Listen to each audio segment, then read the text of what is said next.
ഇത് കണ്ടെങ്കിൽ കേസ് ഇത് എന്താ നിങ്ങൾക്ക് മനസ്സിലാക്കണം. ഇത് ഓരോരോ സ്ഥലത്ത് വയമ്പിൻ്റെ കൂട്ടുണ്ടാവും.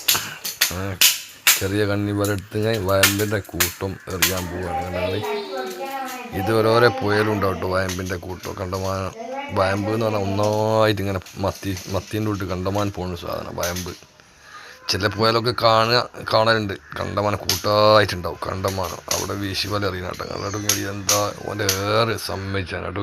എന്തേ വേറെ എറിഞ്ഞു ഫുള്ള് പരന്നാടെ വീടിന് പപ്പടത്തിൻ്റെ തൊട്ട് കണക്കിന് ഒരു മീൻ കിട്ടുന്നത് കണ്ടോ.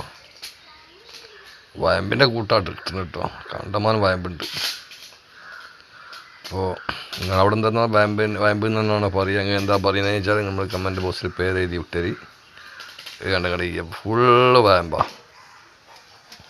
നമ്മളെ മെത്തലിൻ്റെ കൂട്ട് ഒരേറിന് കണ്ട കിട്ടിയ മീൻ കണ്ടകട. പിന്നെ കുറേയൊക്കെ ഓരോ ഏറിൻ്റെ മെച്ചാട്ടോ. എന്തിത്ത ഏറ് നല്ല സൂപ്പറായിട്ട് വിടർന്ന് വീണു. നമ്മളെ നല്ല പരക്കൽ വരയ്ക്കുകയും ചെയ്ത് എറിഞ്ഞിട്ടുണ്ട്. നല്ല അടിപൊളി വീശി വരെയാന്ന് തോന്നുന്നു. വയമ്പിൻ്റെ കൂട്ടത്തിൽ കയറിയിട്ട് എന്തോ ഒരു വയമ്പാ കിട്ടി. ഒറ്റ കിട്ടി. ഒരേറ് മതി നമുക്ക് ആൾക്കാരെ കൊടുക്കാനും പിടിക്കാനും. കണ്ടങ്ങളെ എന്താ ടോപ്പ്.